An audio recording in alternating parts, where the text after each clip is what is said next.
Olá, estamos aqui com mais edição do Talking Points, mais uma. Esse é o número 2. Bacana, a gente sempre vai conversar sobre arte, literatura, cinema, fotografia, viagem, música. Só não vamos falar sobre matemática, astronáutica, essas coisas todas, física complicada, quântica, não. Vamos falar de coisa bacana do dia a dia da gente, da vida da gente e coisas do bem. Sempre a nossa intenção aqui é o bem. E como eu disse antes, né, o universo nos atrai e a diversidade nos une. Hoje eu tenho um convidado muito bacana. O meu primeiro foi com o Saulinho Simonassi, e hoje eu tenho um amigo muito querido, aliás, é um cara assim que eu gosto bastante, que é o Gilson Pimentel. Está aqui comigo, aceitou o convite de vir aqui, né? E aí, Obrigado por Marquinhos, ter obrigado, vindo, querido. cara. Obrigado Prazer pelo te receber convite. aqui, Uma né? honra.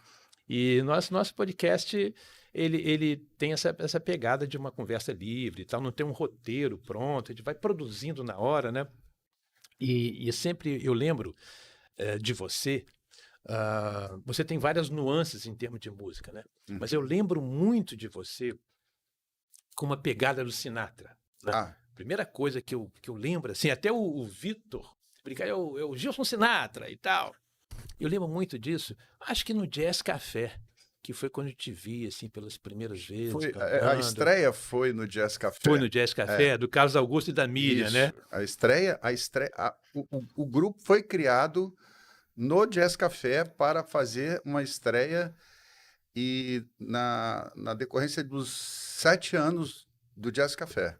Ah, Então nós tá. fizemos o ensaio, talvez o ensaio mais longo da história, porque nós tivemos 1 ano e meio de ensaio. 1 ano e meio de ensaio. 1 ano e meio de ensaio. É. Para que eu pudesse aprender os estándares de jazz, que aquilo tudo era uma novidade para mim. A banda, naquela ocasião, era composta no piano pelo Carlos Augusto, né? Carlos Augusto Calmon.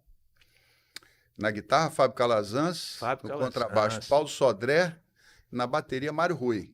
Mário Rui Mário Rui, Brandão. pai do, Mário do Rui, Gabrielzinho, é. pai de Gabriel. Esse grupo é o Finest Hour. Esse foi o primeiro Finest Hour. Ah, O grupo já nasceu batizado. Eu estava numa ocasião assim, lá, o Jazz Café tinha eles tinham uma discotecazinha, uma mapoteca, eu chamo de mapoteca, era uma bibliotecazinha, era uma discoteca onde tinha alguns produtos de café gourmet, né, umas louças que eram vendidas, taças de champanhe, de espumante. lembro bem disso, E frequentei tinha muito. uns CDs. E aí eu comprei um CD que era Joe Sample and the Crusaders. E o selo não era o nome, era o selo chamado The Finest Hour. Eu falei, putz. Aí eu fui escutar aquilo. O Joe Sample. Joe Sample and the Crusaders, e aquilo deu uma balançada, porque era um baita de um som. E aquilo mexeu pra caramba comigo. Eu falei, pô. Aí eu cheguei na casa de Carlos Augusto e falei assim, cara, eu acho que eu tenho um nome pra banda e tal. Ele falou assim, como? Eu falei assim, Finest Hour. Eu falei, rapaz, o pessoal vai ficar meio que... Tá meio elitizado isso aí. Ixi, pronúncia disso vai ser difícil. Fineste. Finest, Hour. Eu falei assim, cara, Finest Hour, a cereja do bolo, é o melhor momento. Claro. E aquilo, para mim, era o melhor momento. E estar ali comungando daqueles caras e tocando daquele jeito, eu falei, cara, e, poxa, ter uma banda, né? Porque eu, assim, pelo período todo que você teve, o Saulinho aqui, o Saulo Simonassi, todos eles tiveram bandas desde jovem. E eu tive que, assim, acompanhá-los, como foi o caso que eu estava... A gente tinha conversado antes aqui, né? Da cena musical de Vitória. Eu acompanhava desde os Combatentes da Cidade, né, com Alexandre Lima, a banda Thor, né, que tinha Jéder Júnior, que era meu vizinho de bairro, meu vizinho de ruas, assim, que a gente ia lá assistir os ensaios da banda Thor. Teve também o Manimal depois. O Manimal, eu lembro bem disso. O Manimal teve uma super repercussão junto com o Casaca, né, eles que levaram o rock Congo aí pra frente. E a banda Urublues, Urublues. Né, dos queridos Calbi, do Toyô, do Vaninho, que são os dois irmãos do Saulinho, Irmão do né? Saulo, né? Mas o Saulo chegou a tocar nessa banda também? Saulinho fazia participações extremamente especiais. É. E quando ele aparecia no set era bacana pra Era caramba, bacana, porque os irmãos sempre tiveram muita liga. Guru Né? Blues. Calbi de sempre, Dodó, que era o baixista, que foi assim, a maior parte do tempo, Dodó Lee Jones. Só que eu não me encaixava nesse lance de cantar, porque já estava todo mundo com cada macaco no seu galho. Já tinha o seu territóriozinho ali, o domínio de algum... E aí eu comecei eu vim para Praia do Canto, né? Me mudei para Praia do Canto. Porque antes você morava onde? Em Maruípe. Você morava em Maruípe. Morava em Maruípe. E tinha uma parte dessa galera que morava por ali também. A galera toda, tinha bastante gente que morava ali. Na verdade, Géder e Paulo moravam lá, Géder e Paulo Janotti, que tivemos a oferta de escutar a banda Thor e depois uma banda autoral chamava M19. Muito legal também. Com composições de Paulinho Pelissari junto com Géder, de Fábio Boi. E era uma banda bacana, era uma banda meio que assim, rock progressivo, namorava muito essa coisa do Rush, era interessante o estilo. Pô. Né? Tinha um lirismo bom das poesias lá, né? Géder sempre teve essa caneta muito forte, né? Professor de jornalismo, enfim. Mas, vindo para a Praia do Canto, eu conheci esse espaço que estava começando a ser inaugurado, Jazz Café. Jazz Café, eu lembro demais disso. Puxa vida, a ideia nome, maravilhosa né? deles. Nome né? Jazz Café, eu falei E começa com o Carlos Augusto no piano dele. Uma porta, era uma porta, a única porta, sim, mas muito bem caprichado. Eu acho que o segredo de tudo, Marquinhos, chama-se capricho. Se você quiser fazer a melhor comida, capricha. Sabe? Se você quiser pintar o melhor quadro, você capricha. Eu acho que o termo é o capricho. Então, assim, você estava num bar que parecia a extensão da sua casa, de tão confortável que era. E era pequenininho, mas extremamente aconchegante, pequeno. E tinha um piano de móvel, um piano de armário, que era o piano que o Carlos Augusto ganhou da mãe dele.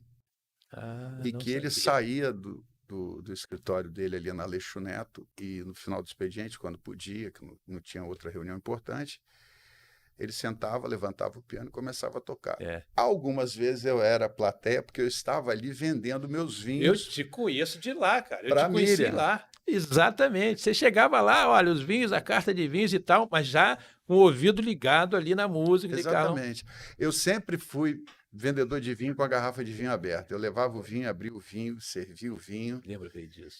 Isso com fundo musical de Carlos Augusto, que daqui a pouco me chegava Paulo Sodré, me aparecia Mário Rui, e estava montado o trio de jazz lá, e aquela noite começava a ter um movimento até umas 10h30, 11 horas, porque no outro dia todo mundo de novo para a labuta, para a vida. A sua luta diária, né? Eu lembro muito disso, porque eu já conhecia o Carlos Augusto de antes, lá do JB, que fez agora 40 anos. Você foi até na casa dele agora, almoçou lá, você, Afonso Abreu, tivemos um almoço João musical. Vigílio foi lá.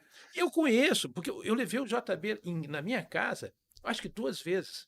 Uma vez foi o aniversário da minha mulher, que foi o Degas. Sim, saudoso Degas. O Anta, o Marco Antônio Grijó, não estava por aí, e foi o João Luiz Consenza. João Luiz Consenza na bateria, Afonso no baixo e Carlos Augusto no piano. E o Degas no sopro. Nossa, olha, que noite memorável. Eu gravei isso. Que ano foi isso? Isso foi em 84, 85 no máximo. Nossa, o Degas faleceu logo em seguida, né? E o Degas, aí terminou tudo. Você conheceu bem o Degas? Eu conheci o Degas, por incrível que pareça, por morar em Maruípe e ter o meu vizinho, que foi meu primeiro patrão em publicidade, Hilton Monteiro, junto com o Fernando Manhães, na Prisma Propaganda. Manhães, eu sei quem é. Sim. São meus professores. E o Hilton era muito amigo do Degas porque ele fazia aula com o Degas. E o Degas aparecia lá uma vez por semana na rua e era a hora que eu ouvia um saxofone incrivelmente bem tocado, que era Mineirinho Degas. Degas, baixinho, branco. Muito amigo de Afonso Abreu. Afonso vai ver isso aí. Sim. Muito sim. amigo de Afonso. Degas era um cara muito querido, né? E ele ficou, aí terminou tudo. Não vou embora, não. Gostei disso aqui. Nós ficamos ali na rua, e ele tocando, e a gente ali, Afonso foi embora e tal. O cara de uma alma, de um coração. E tocava muito. Eu convivi extremamente pouco. Eu passava, ouvia aquelas melodias lindas, né? Que ele propiciava. Aí depois eu via o aluno, né? Correndo atrás na aula, que já não estava tanto em cima assim, mas assim, foi meu patrão, meu chefe, meu amigo. Tá vendo? Hilton, um abraço. Mas ele depois, pela insistência, ele aprendeu a tocar o sax dele, sim. E o Degas foi esse cara que teve essa participação muito que especial dentro do Quarteto JB. Do JB, né? Que sempre foi instrumental, né? Nunca teve uma nunca voz, teve um nunca crooner, nada. Sempre instrumental. E eles assim, tinham assim, uma sintonia, né? Muito bacana, um bom gosto musical, um set list muito legal, muito refinado, uma coisa assim, muito... O Afonso já tem um berço muito grande, né? Tocou com o Maci Barros e tal, lá no Hotel Senac, lá no Pôr do Sol, do Jornal Márcio. Então, tinha uma turma lá que tinha um background forte. Eles tinham essa preocupação de rebuscar o melhor do jazz, de pensar o melhor do jazz, da bossa. Também tinham muitas autorais, né? Acho que a Razão de Viver, o LP deles... tem muita coisa do Carlos Augusto, do Afonso. Afonso compôs também. Mas, assim, eles sempre foram muito engraçados. Eu tenho uma passagem que eu tinha uma namorada, eu era jovem, bem jovem. Nossa, bicho, falar um negócio desse. Minha namorada tinha uns 17 anos. Eu usava todas as minhas economias para ir ao Hotel Ilha do Boi, sentar lá, ouvir o Quarteto JB, beber Liebfraumilch, que eu jamais imaginaria na minha vida que eu sem queria ser trabalhar. A garrafa azul, né? Que ali ainda não era. Não, muito pelo contrário. Era um Katzwein da vida desses, assim. E tinha uma maionese de lagosta famosíssima lá. E eu ficava lá vendo isso e me refestelando com esse momento, por achar aquilo bacana e tal. Eu tinha, sei lá, 19 anos, 20. Mas era bom demais aquilo. Eu não sei se você chegou aí, em cima do Lareira Portuguesa, tinha um som também. No Lareira Ap? Lareira Ap, que o Gilberto Garcia tocou com o Afonso lá. Teve também esse movimento. Você chegou aí, não? Eu não. Esse movimento não frequentou? Eu não peguei, não frequentei. Não. Tinha o Passos, que era um cara que servia a gente lá, muito bom. O bar do Hotel Ilha do Boi, eu lembro assim, com nitidez de como eles faziam aquilo, e era uma noite, assim, era um set longo, que eles tocavam, um set bem grande, né?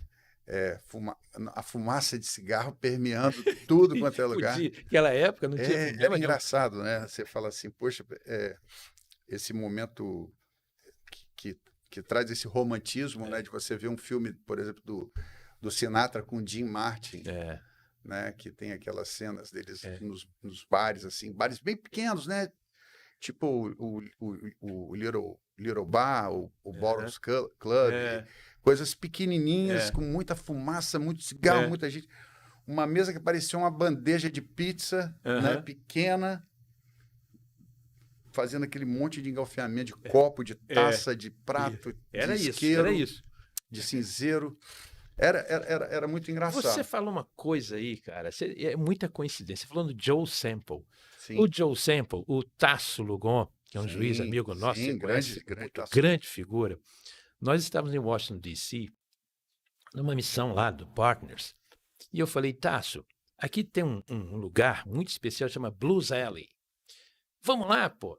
Vamos lá, porque tem uma cantora chamada Eva Cassidy. Eu recomendo para você, procura aí, Eva Cassidy. Ela morreu muito jovem, mas é uma cantora maravilhosa. Falei, Tasso, essa mulher fez uma temporada lá, deve ter gente boa lá. Cara, nós chegamos lá, era o Joe Sample. Ficamos assim, ó. Eu aqui, tinha um baterista que era Snake, o cara parecia uma cobra mesmo.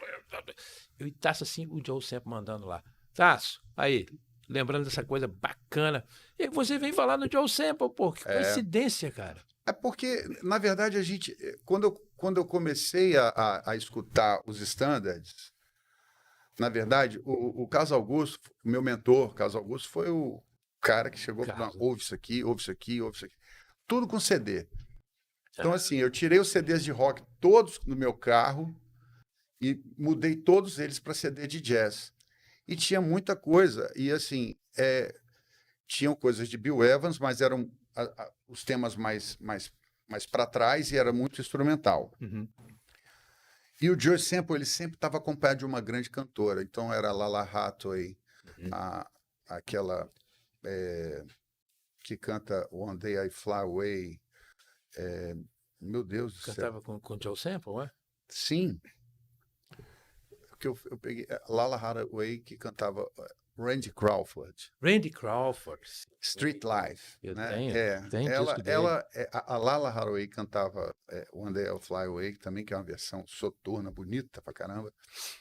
E ele sempre estava acompanhado de uma cantora bacana e para pegar essa coisa do mojo que o jazz tem, né? Que é essa coisa de você ter... Que é uma soul music, né? O jazz é um tipo é uma expressão de soul music que você tem que se, né, interpretar, você tem que respirar, você tem que assim, transmitir a letra para o seu ouvinte. Essa sensibilidade. Tem que ter. Irradiar isso, né? Por exemplo, Nat King Cole é uma coisa que eu tenho, assim, ultimamente eu tenho voltado a escutar muito Nat King Cole. E o Nat King Cole, ele passava isso, né? E sem falar que ele tocava piano. Barbaridade. Nossa. Começa com o trio dele, sem ele cantar. Ele começou instrumental e depois ele se tornou o crooner. Então, assim, o Nat King Cole é um dos caras que ele mostrava, olha, é muito fácil, vem cá, eu vou cantar Let There Be You, Let There Be Me. Eu falei assim, meu Deus, cara, isso é bonito. E na verdade, houve um episódio que as pessoas estavam falando no sábado, no advento dos 40 anos lá, do JB.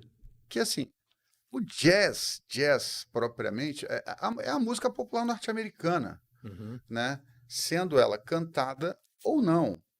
E durante os primeiros momentos lá, foram os movimentos só de instrumental, né? Que teve, não é isso? Isso, exatamente. Então, assim, depois que vieram os grandes crooners, os singers, aí vieram as estrelas, e alguns que foram catapultados a realmente como os estandartes, né? O Sinatra não era um cantor de jazz, ele era um cantor de música popular americana. Romântica. Ele era, entendeu? Tommy Dorsey, o Tommy Dorsey. Ele tem umas coisas assim fascinantes. O Sinatra, você é um cara que eu sempre, no começo, o Sinatra tem tanta música boa, mas a que eu mais gosto, talvez seja uma das menos conhecidas. O nome é Close to You. Mas não é Close to You da Karen Carpenter, não. Não. Close to You é uma música. Ela diz assim, wherever you go, my heart will go too. What can I do? It only wants to be with you.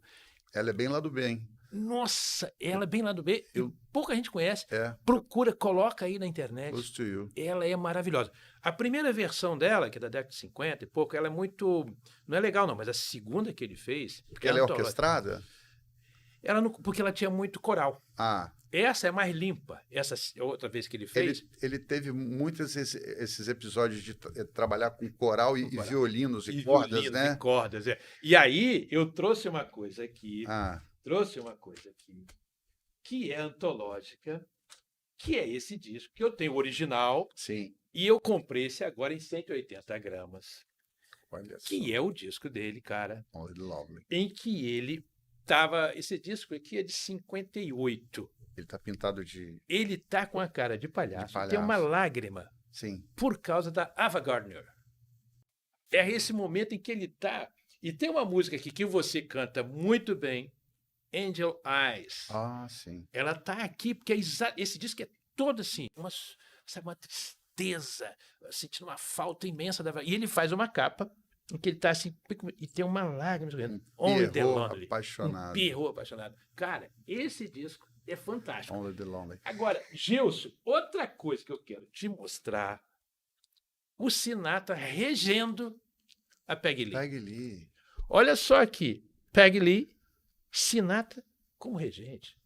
Já imaginou isso, cara? I'm come alone. Isso! Essa é uma outra raridade. Esse aqui é de 57, bicho. E a Peggy Lee, os dois eram... Aliás, essa é uma característica do Sinatra, né? De ser querido por todo aquele pessoal, de se dava bem com todo mundo. Kelly Smith, aquela turma toda. Mas e você começou a gostar do Sinatra quando, cara? Como é que foi isso? Você achou o Sinatra, pô? Nesse meio de rock, Euroblues e tal, pé do lixo. Você que, assim, meu pai gostava muito de cantar. Meu pai cantava aquelas modas antigas, né? De seresta. E ele não falava uma palavra em inglês. Só que ele balbuciava Moon River e My Way. Toda noite, quando ele subia as sacadas dos degraus, das escadas que chegavam ao prédio que a gente morava antes de morar em Maruípe, e meu pai ia subindo cantando. E, pelo que eu sei, que me lembro, meus vizinhos gostavam muito. A voz. Fala, olha, o Gil chegou com aquela voz bonita, aquela voz melodiosa e tal. E assim, eu começo a ter essa recordação. E foi quando o Carlos Augusto, lá no Jazz Café, estava tocando alguma coisa lá. Falei, opa, isso aí eu já ouvi alguma vez. Ele falou assim, é Moon River. Eu falei assim, eu não... Tá na memória. Meu pai balbuciava essa música sem falar inglês e tal. Aí ele me perguntou se eu cantava. Eu falei, rapaz, eu não canto, não. Eu já cantei brincando com os amigos e tal. Aí eu falei assim, aí ele puxou New York, aí, assim, sabe, acho que todo mundo sabe um pouco né, de algum trecho de New York. Pelo menos um trecho, Aí ele chegou para mim e falou assim, poxa, mas você tem uma voz aí e tal, dá para melhorar isso aí. Falei assim, pô, legal, estou tentando melhorar até hoje. Mas é assim, melhoria contínua. Não. Vai indo. Aí eu falei, poxa, tenho chance? Aí ele falou assim, não, tem bastante, nossa, você pontua bem, você acentua bem, você fala, pronuncia. Eu falei, pô, beleza. Passa lá em casa. Eu falei assim, tipo, meio que papo de carioca, né? Você mora aqui? Eu falei, eu moro aqui na Joaquim Lima, mas tô me mudando aqui para Afonso Cláudio. Eu falei, eu moro na Afonso Cláudio. Na verdade, não é Afonso Cláudio, eu fui morar na subida do Bar Vermelho. Eu sei qual é essa rua.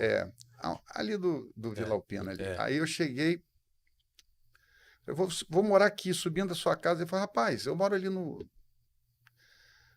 edifício de Geneve, passa lá e tal. Aí eu fui um dia, uma quarta-feira. Que bom que você foi, pô. Que eu sempre gostei da quarta-feira. A quarta nobre, depois que vou falar sobre isso, eu falo que a quarta-feira, assim, eu sou vascaíno, mas eu não sou praticante. Vascaíno? Que beleza. Sou, mas assim, eu sou vascaíno por ser vascaíno. E eu sou Botafogo por ser Botafogo. Sabe, por ter bom gosto. Mas assim, eu não sou praticante, entendeu? E então, como o Vasco sempre tomava bordoada na quarta-feira, seja de qualquer lado que viesse, eu falei, bicho, eu prefiro estar ouvindo música, captando esse momento mágico e de repente trazer alguma coisa boa. Na hora que eu cheguei na casa dele, naquela sala dele, que você já teve uma... Tive lá, tive umas 2 vezes lá no almoço. Só que nos primórdios era um estúdio. Tinha o piano quarto de cauda, tinha uma bateria, tinha um contrabaixo acústico, tinha mesa de som, tinha tudo. E eu falava assim, você tem uma Disneyland em casa e vai lá pro Jazz Café. Eu falei assim, porque lá tem público. Apesar dele querer fazer a coisa dele ali e tal, só que lá tem um público, lá tem um ouvinte, tem uma audição. E Milton sempre falou, todo artista quer ir onde o povo está, né? Tem dia o povo está. Então eu falei assim, entendi. Aí eu falei, mas poxa, a gente podia fazer um negócio aqui, criar um auê. E foi daí que ele começou a chamar os amigos. Para fazer um som lá. A priori chamou Marco Antônio Grijó, Afonso e ele. Aí rodou uma conversa e tal, nos standards. Só que o Marco Antônio já falou, ó, esse papo aqui, pô, garoto, continua aí, tal, futuro, sucesso, pá. Grande Grijó, gente boa. Beijo, Marco Grande, Antônio. gente boa demais. Aí ele chegou e falou assim, mas isso aqui, o Quarteto JB é instrumental. Tem negócio de canário no Quarteto JB, não. Isso é típico do Grijó. Aí eu falei, puxa vida e tal. Aí o Marco Antônio saiu, aí Afonso chama Zuzu. Chama Mário Rui. Zuzu. Grande Zuzu também. Beijo, Mário Rui. Zuzu. Aí veio Mário Rui. Em seguida, eu já estava estudando, já estava fazendo o dever de casa. Aí veio Afonso Abreu num outro ensaio e falou assim, poxa vida, meus amigos, estava tão gostoso, mas eu peguei um empreendimento aqui com Pedro de Alcântara, nós vamos fazer uma turnê aqui pelo um restaurante aqui, do nosso amigo saudoso, querido Marinho Bélia, né? Uhum. Era o Bélia ali no Pátio Praia. E eu falei, vai com Deus, mete bronca lá. E foi aí que entrou Paulo Sodré, porque ele já falou, eu tenho meu cunhado Paulinho Sodré, maestro, arranjador e tal, que vai ficar aqui. Paulo Sodré chegou, já começamos a fazer umas coisas, tem um arranjo, o rearranjo de Al Jarreau, de Morning, que é essa versão que a gente toca até hoje, foi Paulinho Sodré que deu uma mexida, mexeu nela todinha, porque ela ficou mais contida, ficou bem bacana. Paulinho tem muita habilidade para fazer isso. Ele tem sensibilidade para caramba isso. De Paulo Sodré. Ele tem essa sensibilidade. Como eu ouvi dizer o Tom Jobim falando de Villa Lobos, ele tem o ouvido externo e o ouvido de dentro, que é o que ouve a música melhor do que qualquer um. Que o compositor não precisa de estar com interferências, ele está aqui, está contrito aqui e vai embora. Então, assim, acontecendo esse momento, Paulo Sodré falou, cara, tem um parceirão aí que está aí, cara, e está engajado, está querendo fazer um som com a galera. Eu acho que isso aqui é do tamanho dele. Pô, quem é? Fábio Calazans. Eu falei, tá doido? Professor Fábio Calazans. Fera! Puxa vida! Então, da formação inicial do Finest Hour, o Fábio tá comigo desde o início. Porque a galera foi saindo e tal, por um motivo ou outro, foram entrando outros amigos. Então, assim, o lance, o despertar do jazz foi realmente lá no Jazz Café. Eu já ouvi alguma coisa ou outra, um Fusion, eu já né, não vou, a Bossa Nova, que a gente... é o jazz brasileiro. Mentira, a Bossa Nova é a Bossa Nova. Bossa Nova, sim. Né? Bossa Nova é a Bossa Nova. E aí o que acontece é que eu comecei a me permitir mais isso, a ouvir mais, né? Que a gente tem que ouvir mais quando se trata de um assunto tão delicado, para poder me expressar mais. De fato, eu me esforcei muito, e uma das coisas que muito me ajudou, muito mesmo, foi o período em que eu fiquei tocando todas as quartas-feiras, as quartas nobres, né, que a gente fez durante, eu particularmente, 12 anos lá no Bendito Bistrô. 12 anos? 12.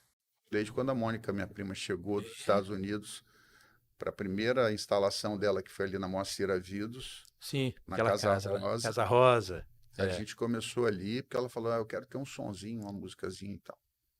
Olha. Então a gente ficou, e quando foi em agosto do ano passado, eu falei, não, eu tenho que... Já dei minha contribuição, já fiz a minha parte, entendeu? Os meninos estão fazendo o som lá com a rapaziada que está indo lá tocar, e assim... Acho que agora está o Roger, né? O Roger e o Caco, e aí eles sempre têm um convidado. Sempre vai um convidado. Quarta-feira passada foi o Hariton, Natanailides. Violino. Hariton e seu violino. Muito bom, por sinal. Nossa muito senhora, bom. E é uma figura humana maravilhosa, sensacional, né? divertidíssimo. Cara de uma musicalidade incrível. Então, assim, e tiveram outras pessoas lá. Ele abriu para pessoas que vêm do Clube da Música Clube da e já estão Música. querendo se mostrar um pouco mais, perder essa coisa que eu acho Aquela incrível. timidez, né? Essa história da timidez, você sabe, jogar para o chão essa timidez. Então veio Anjinha Buarque, Anjinha Buarque está cantando cantando muito lindo, bem, cara. mandando bem pra Olha, caramba. Ana Rita Ana Novaes. Rita. A Ana Rita também fez É. umas 2 apresentações lá, muito bacana. Aí o Roger trouxe Kátia Rocha, Olha, resgatou Kátia Rocha, estava lá quietinha, falou, vem aqui, foi lá incomodar a Kátia Rocha, vem pra cá. Aí Kátia tocou, outra cantou, fera. Outra tocou fera. flauta, sax, cantou, né? O Marcos Paulo fez um período muito grande, Marcos Paulo, É filho do Colibri? filho de Colibri, né? Marquinhos é um super Exímio parceiro, músico, né? grande músico, tem uma sensibilidade assim, djavanesca, né? Ele é bem, ele tem essa pegada da música brasileira. Canta bem, tem uma voz Canta boa. lindo, nossa. Quem tá por aí também, eles falam muito de Chico Chagas, não é isso? Esse eu não conheço. O Chico é um cara que você podia convidar para vir aqui. Assim, E diz que tem uma história, é multi-instrumentista. aliás, todo mundo que eu falei que você podia convidar, Marquinhos, mas o Chico é um cara, assim, que está morando aqui, um baita músico, como o Roger Bezerra é um baita músico, Nossa. mas o Chico tem uma história muito grande fora do Brasil, né? O Chico, durante o período que ele ficou no Rio de Janeiro, transitando lá, ele tocou com muitos músicos daquela região. Vai ser um prazer trazer Entendeu? ele Um aqui, acordeonista de uma mão cheia, É. entendeu? Um baita arranjador, baita músico. E ele tá por aí também. Figuraça. O Marcos tá, ele, a turma. Todo Vitória mundo, tá eles bem têm- servido de música. Vitória é um celeiro musical com uma produção constante. Sempre vai aparecer. Gente, dias atrás eu cheguei para o Roger e para o Caco sobre esse projeto lá, né? E eu falei de uma menina que canta numa banda de rock, mas ela ama assistir a gente, ela curte pra caramba. E ela falou, poxa, será que um dia eu vou poder fazer um som? Eu falei, se você deve fazer, chama os meninos aqui, vai conversar. Então, assim, não vou dar spoiler, não. Ela vai achar eles vão achar ela. Já está todo mundo com os celulares todos trocados lá para poder marcar. Que Acho bacana. que depende mais deles do que de mim. Eu tenho vontade de ser espectador. Vou abrir um vinho, vou sentar lá e tal. Vou ficar Fica só ouvindo, feliz, curtindo. porque eu sei que eu vou ouvir uma coisa muito bacana. Eu vou ver uma menina de uma nova geração, entendeu? Que vai botar para quebrar. Ela é mais ligada ao rock, assim? Mas assim, eu acho que se você deixar ela solta, ela vai pegar de Joss Stone, vai pegar ali essa parte da Amy Winehouse, da Lady Gaga, esse flerte aí da Diana Krall, entendeu? Krall. Eu estou trazendo aqui na terça-feira que vem a Fran. Não sei se você conhece a Fran. A Fran é uma coisa... Canta. Nossa, ela e Léo Bacari fizeram cada som maravilhoso bastante, também, né? Durante o período em que tocaram juntos, fizeram muita coisa boa. E hoje a Fran tem o trio dela, né? A banda, né, que acompanha, que é incrível também. E a Fran não muda, ela continua sempre em alto rendimento. Ela parece, sabe? Tem um... É o 100 Bolt, assim, aquela corredora que você fala assim, não, já ganhou, né?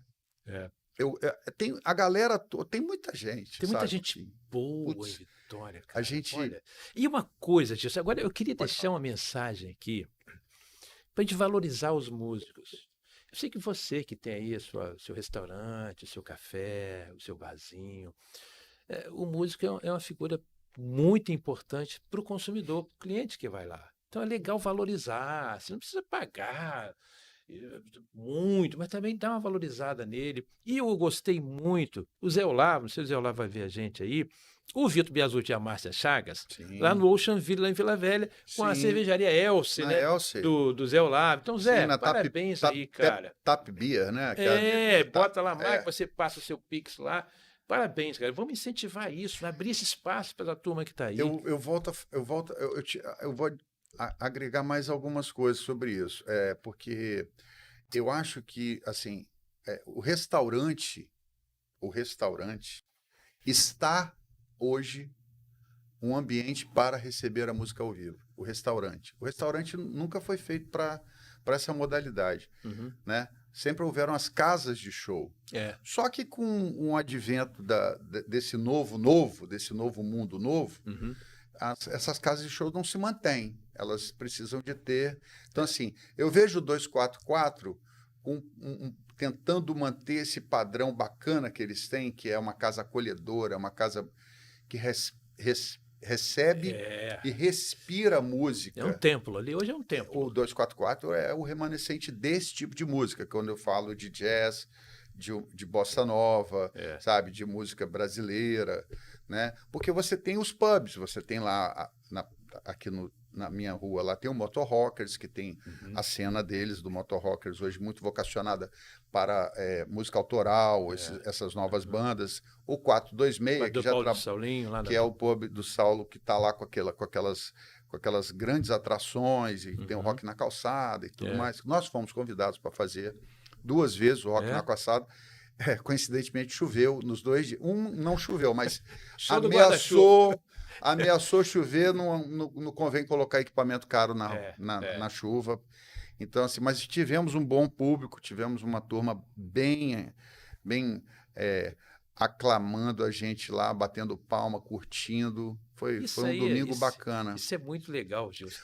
E você, Gilson, você tem uma coisa, estamos falando de jazz, de Sinatra e tal, mas eu já vi você muitas vezes, inclusive em eventos, mandando um Elton John, mandando um Bee Gees, mandando...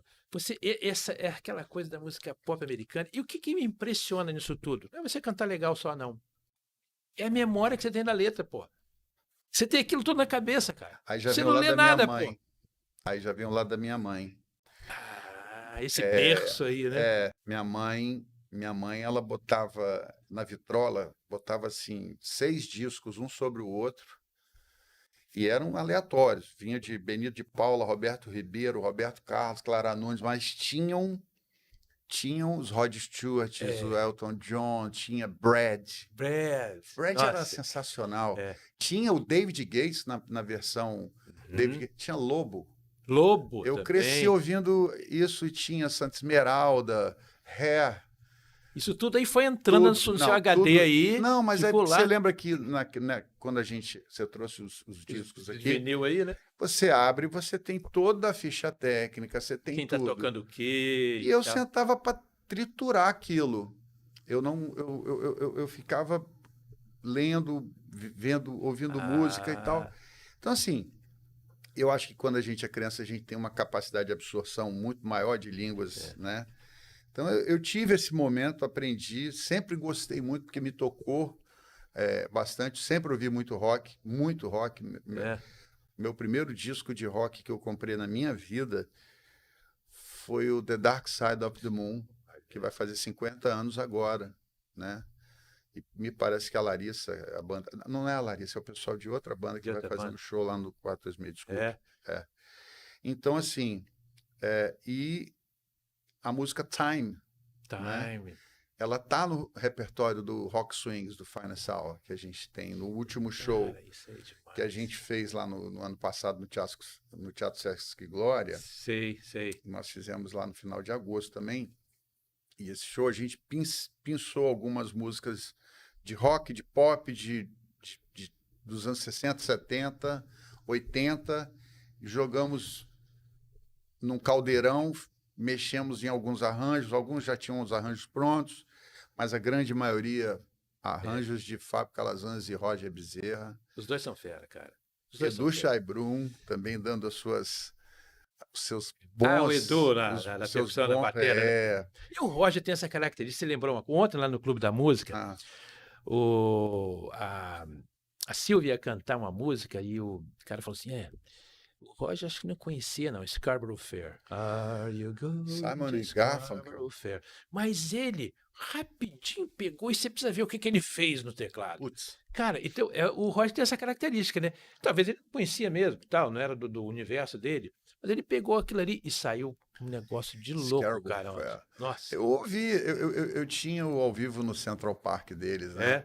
E achava aquilo incrível, assim, o Art Garfunkel, era uma A voz... voz dele, cara. O Paul Simon era O criador, o né? musicista, gênio, o compositor, mas a voz... mas a voz do o intérprete, né? O Art Garfunkel. New York, Aquele to show the é South fantástico. Carolina. Cara, isso era bem Então você bacana. bebeu dessa fonte aí também. Você ouve, na sua casa rolava isso, sua mãe Muito gostava. musical. Você Roberto Carlos, assim, tudo do Roberto Mas Carlos. você não canta, Roberto? Eu nunca vi, não. Já cantei É? algumas vezes na casa de amigos, assim, já em reuniões muito privadas. Eu gosto. E para te falar a verdade, Eu também. eu gosto muito, eu ouvi bastante Raul Seixas e Belchior. Eu ouvi muito, Pô, muito. Belchior é ponto fora da curva, né? O cara Belchior era uma coisa só para os incrível. iniciados mesmo. Eu ouvia bastante. Gostava de um cara, Taiguara, sabe? Taiguara, eu tenho vinil dele lá. Taiguara, Edinardo. Então, assim, eu fui direcionado por isso. E quando veio o lance de eu sair da onde eu morava, no Romão, e vir para Maruípe, Aham. eu peguei de cara meus dois primos mais velhos, o Hudson, que mora nos Estados Unidos, e a Mônica, que é do Bendito Bistrô, Bendito Bistrô. e que eles eram adolescentes, né? E eu tinha, sei lá, 8, 9 anos, e que eu entrava na casa deles, subia e ficava botando um disco atrás do outro. E ouvia Genesis, The Who, Moody Blues. eu ouvia muita coisa. Eu posso te falar, eu ouvia Beatles e não ouvia Rolling Stones. E eles tinham todos os discos do Rolling Stones. É engraçado Eu isso. também fui pela mesma trilha. Tinha Rolling Stones, que era bacana, mas eu ficava mais ouvindo os Beatles. Eu comprava o vinil do Beatles e não comprava do Rolling Stones. É aquela coisa, talvez você se identifica mais com isso, né? Não sei. Eu falo assim, poxa, tem aquela música lá do Humberto Gessinger, né? Que era não é ele que ele gravou, né? Era um garoto que, como eu, amava sim. os Beatles e os Rolling Stones. Para mostrar assim, olha, eu gosto dos dois, não tem antagonismo aqui entre os dois, não. Não é que eu não gosto, eu vim ouvir o Rolling Stones mais tarde, mas já bem mais tarde. Mas eu fui para o outro lado, eu fui para um lado que eu sempre me ative muito a melodia, quando fala com você alguma coisa que tem uma mensagem.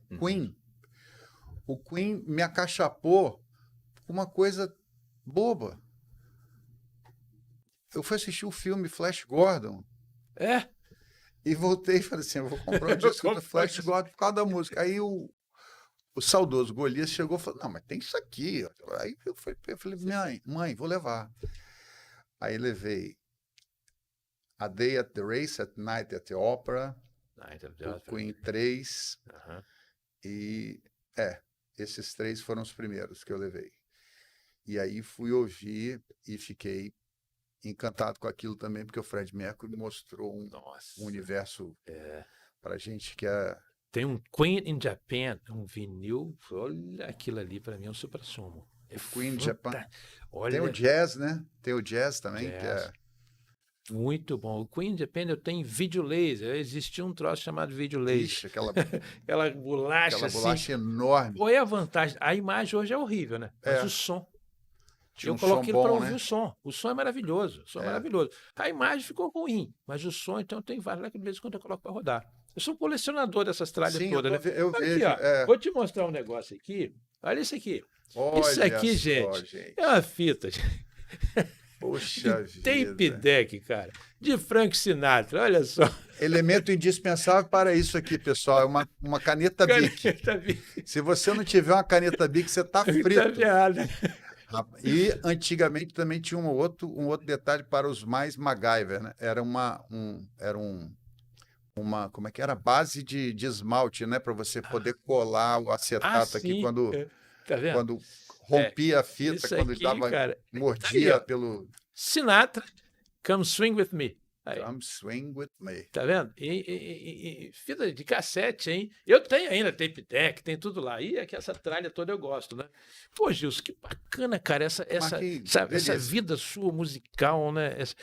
Você conhece as mesmas pessoas que eu, gosta de muitas músicas que eu. Nós E, convivemos com pô, bastante já gente fomos na casa do sax, Bosquinho. do Bosco. Bosco reúne uma Nossa. turma bacana lá, viu? Um sonzão, Sarau, rapaz. sarau musical. E Sarau musical da... Aí tem uma coisa que eu vou te perguntar. Pergunta. Antes você não tinha.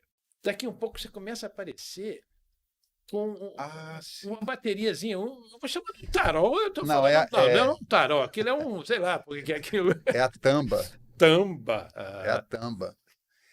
A tamba O que você resolveu colocar aqui? Aquilo é um cavalo de Troia, saca? Aquilo era o seguinte, quando a gente estava fazendo o som lá na casa de Casa Augusto, eu, ele, Paulo Sodré apenas, antes de Mário Rui chegar, porque não foi assim, não foi uma coisa uma coisa acontecendo atrás da outra. Foi progressivo. Teve um período, teve um hiato ali. Então, Casa Augusto chegou um dia e falou assim, tive lá no João Marcos, Marquinhos da Van, beijo. Essa loja aí, todo mundo fala bem dessa loja aí. O Vitor Biasotti falou comigo. Aí ele falou assim, não, eu tive lá com o Marquinhos da Van, que eu estava em Montreux e assisti lá um festival no hotel que eu estava, e os três tocavam em pé. E todos os três cantavam. E o cara tinha esse equipamento aqui que eu falei com o Marquinhos, dois engenheiros, aí inventaram o negócio, botaram lá. Eu falei, sim, e quem vai tocar isso? Ele falou assim, você. Você. Eu falei, tem umas baquetas aí. Eu falei, você. Aí eu falei, não, cara, peraí, deixa eu te falar. Eu mal e porcamente canto. Eu não sei tocar bateria, eu nunca toquei bateria. Aí ele falou assim, não, cara, mas aqui é vassourinha, só é fazer risoto. Fazer risoto. E aí eu comecei a ver algumas coisas na internet, no YouTube, né?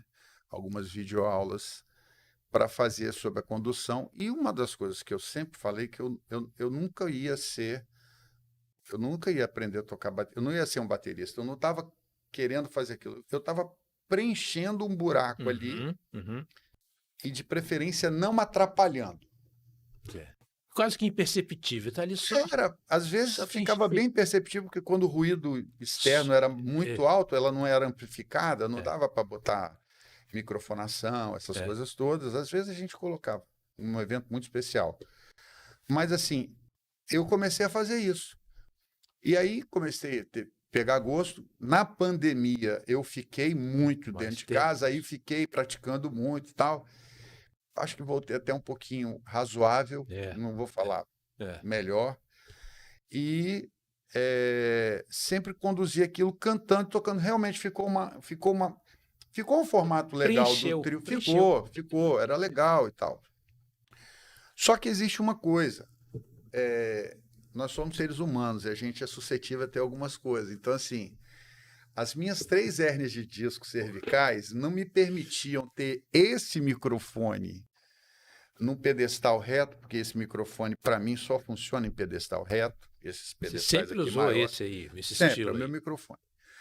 E eu ficava meio enjambrado, tocando a tamba aqui, com o prato aqui de marcação, e tendo que cantar, entendeu? Então eu ficava meio enjambrado. Aí no outro dia, o pescoço já estava, né, totalmente... E aí eu falei assim, olha, eu vou dar um tempo. Aí foi quando o Edu falou, não, pô, faz o seguinte, eu sempre, depois que terminar a aula, eu passo lá no bistrô, aí já mudava a configuração, abaixava daqui, botava dali, e aí ele fazia uma tamba com os Caco no contrabaixo, com o Roger no teclado, e eu ficava só cantando.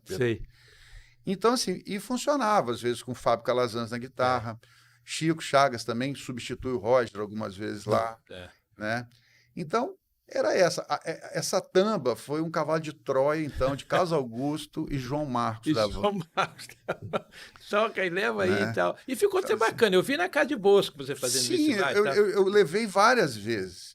Eu sempre levava, quando a gente era contratado, mas eu sempre falava para a galera, eu nunca fui um baterista, nem de longe, sabe? Eu tentava fazer uma percussão ali, audível, que não atrapalhasse o andamento da música, nada disso, entendeu? Você falou para mim agora no bate-papo, antes da gente conversar aqui, que você deu uma mudança de drive aí? Você falou, não, poxa, agora eu não estou fazendo mais assim numa casa, assim, eu estou mais focado em evento. É essa parada aí?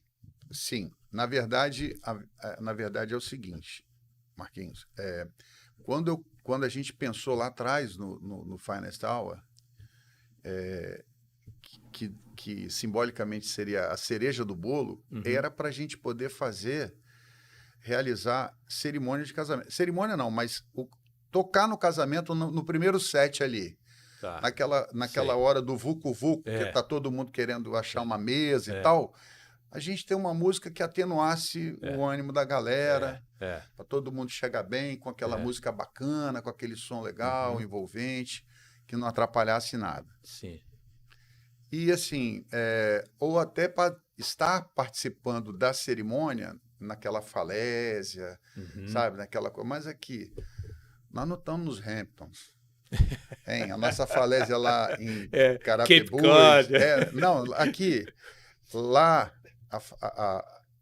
ali em Nova Almeida, 40 graus na sombra, né? No momento de calor e tal. A gente tenta fazer uma coisa assim, Sabrina, né? Aquele filme lá com a Harrison. Não, é tudo muito quente, muito calor e assim, é difícil você fazer uma cena dessa a lá Frank Sinatra, todo mundo tal, vestido igual, né? Todo mundo toca. Sem um ar-condicionado geral ali para jogar para a galera que eu falei, olha, eu acho que o povo não vai querer. Mas vocacionei para evento corporativo, tenho contas corporativas, a gente tem umas contas que a gente faz com frequência durante os anos. E assim, é o que a gente faz com a segurança para o músico. Tá. Entendi. Entendeu? Entendi. Que é aquilo que você está falando. Olha, do restaurante e tal. Do barzinho. No cachê e tal. Acho que o músico, ele recebe, ele produz, ele recebe, como todo mundo. É uma profissão, como toda profissão, extremamente digna, né? Maravilhosa. O cara que tem a capacidade de tirar desse silêncio aqui a música e botar isso aqui no instrumento. E esses caras têm que ser bem remunerados. Então, assim, eu falo, olha, eu tenho uma banda e minha banda custa tanto, e a gente vai fazer, e tem um período de fazer, entendeu? Ter quem vá lá, quem monte o aparato. Existem... custo daquele tipo assim, todo. É o que eu falo, cada macaco no seu galho. Todo mundo faz uma parte e todo mundo... Depois, no contexto, em juntar tudo, o resultado final fica maravilhoso. Então, assim, eu prefiro que uma pessoa responsável monte o som e eu vá lá fazer o que eu faço. Sim. Cantar. Sim. E ele monta tudo e tal. Então, tem esse investimento que o cara faz também. O Vitor me falou até que você comprou a caixa Bose dele, pô. Não, mas já faz tempo. Tem tempo isso? Aquela de coluna, né? Sim. Já tem tempo, tem bastante tempo. Agora você está com outra coisa agora. Agora é sistema... Não, eu tenho um sistema Bose, tenho um sistema Stanner, tenho mesa de som, tudo. Tenho cabo, tem tudo. Agora, quando eu vou para um evento de maior proporção, entendeu? Isso é um amplificador do músico, é um amplificador do guitarrista, é o cubo de baixo do contrabaixista, um amplificador também. Tem isso tudo envolvido. E aí você focou nesse segmento aí corporativo, firma, empresa e tal, vou fazer um coquetel, lançamento, alguma coisa, chama vocês. A gente tem buscado este nicho de mercado. Eu, particularmente, tenho mais olhar para esse lado agora do que ficar fazendo noite, porque também é assim, puxa, cansa, sabe? Durante a semana, meio de semana, entendeu? Porque às vezes eu tenho agenda com um cliente meu da minha profissão de representação, 7h30, 8 horas da manhã, eu tenho que estar já no cliente para a primeira reunião, então assim, e tem que acordar mais cedo ainda para poder mexer o esqueleto, senão daqui a pouco tá tudo enferrujado, né? Porque a academia eu acho bacana, passar na porta, assim, ver todo mundo e tal. Mas ir lá e ficar... Não. Eu gosto do negócio mais outdoor. E você, essa pegada do vinho, então, você representa... O lance do vinho é a minha vida. É a sua vida. A minha vida profissional, eu sou sommelier profissional, entendeu? Eu dedico boa parte da minha vida ao vinho, ganhei muita coisa, muita experiência e tento hoje propagar também, dando curso, fazendo apresentações, participando de eventos. Nós temos uma feira aqui em Vitória que vai ocorrer agora em julho, 12 e 13 de julho. Vitória Expo Vinhos está entre uma das maiores feiras do painel nacional. E uma feira de bastante resultado, a gente sempre participa. Que ótimo. Entendeu? ótimo. Eu gosto muito disso. Eu gosto de capacitar brigada, garçom, sabe, a equipe de restaurante. É muito legal você estar num restaurante e ter uma pessoa que te dê segurança e você escolher um vinho. Exato. Entendeu? Poxa. Então, eu acho que é por aí. Então, juntando o vinho, o jazz, né, a música como um todo, entendeu? E os bons amigos. E estar com os bons amigos. Pô, acho que mais que a gente quer, cara? A receita de sucesso está aí. A receita está aí, a receita da vida está aí, né? Eu acho. E eu estou aprendendo, a minha filha mora na Toscana. Mora bem. Ela traz para mim lá Brunello de Montalcino. E trouxe o Rosso de Montalcino, que segundo ela lá é o bambambam deles lá. Na verdade, o Rosso, o Brunello... Como é que é isso? O Brunello é o produto principal, é o topo de gama dos vinhos da Toscana, né? Feitos com as uvas Sangiovese, tá? Um Brunello particular, ele tem, a composição dele é com Sangiovese e Merlot. Agora ela trouxe uma garrafa Rosso. O Rosso é o abaixo do Brunello. O Brunello. O Rosso é abaixo do Brunello. É um vinho abaixo do Brunello. O enólogo não conseguiu elevar ele à potência do Brunello. Tá. Ele fala, não, isso aqui é um Rosso. Porém, em determinadas anatas, em safras determinadas, se você for colocar na garrafa o Brunello e o Rosso daquelas mesmas safras, com o passado de um período, pode ser muito longo, não, você vai ver que o Rosso está muito melhor do que o Brunello. Interessante que foi isso que eu ouvi deles. Não, mas o Rosso... Mas é uma coisa muito comum nesses dois produtos da Toscana, no Brunello e no Rosso, de você ter Rossos de Montalcino muito mais incríveis do que os Brunellos. Os Brunellos são vinhos incríveis, sensacionais, são os ícones da Toscana, fora os super toscanos, que aí já são de outras derivações de uva, são uvas de Bordeaux, que eles usam no corte, mas o Brunello é feito com Sangiovese e Merlot toscano. Que maravilha. Gilson, cara, olha, papo maravilhoso que a gente está tendo aqui, cara. Pra caramba, cara. Sensacional, a gente conversou sobre muita coisa. Tudo aqui, gente, tem nada aqui de roteiro, não tem nada, a gente foi conversando, foi avançando, foi lembrando de gente. Pô, eu agradeço muito você ter vindo aí. Obrigado. E quero sempre estar ouvindo você cantar com essa turma maravilhosa aí, cara. Onde eu puder estar cantando, eu vou estar cantando. Vamos esperar para o Carlos Augusto, eu chamo de Calungo, mas é meu amigo, né? Carlos Augusto, Bosquinho, chama a gente, ó, chama aí, cara, vamos lá, eu vou ouvir e o Gilson vai cantar. Eu tô esperando a próxima edição do Sarau, não sei onde que vai ser. Talvez esse Calungo vai me chamar, né? Para o almoço da Dona Miriam, maravilhoso.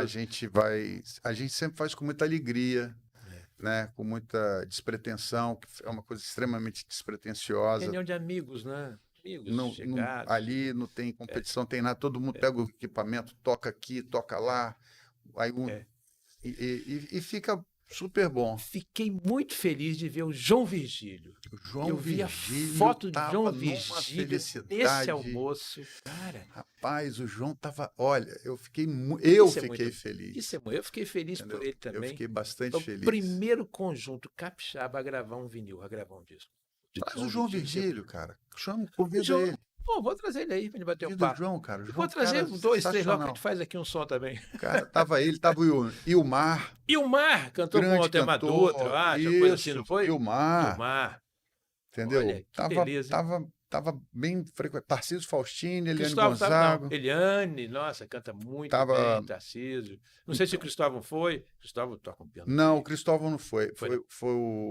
Foi o Paulo Sodré. Né? O Renato Franco no Sopros. Pô, perdi essa, hein? Perdi. Poxa vida, perdeu em cheio. Olha, Martins, a gente obrigado. vai ter que parar, cara, mas Então, nós vamos renovar isso, hein? Não vamos fazer mais, vamos chamar mais uns amigos aí. Obrigado, Muito obrigado querido. por tudo, cara, por ter vindo aí. Ótimo Valeu. papo. Um abraço Valeu, para pessoal. vocês todos. Boa noite. Tudo de bom.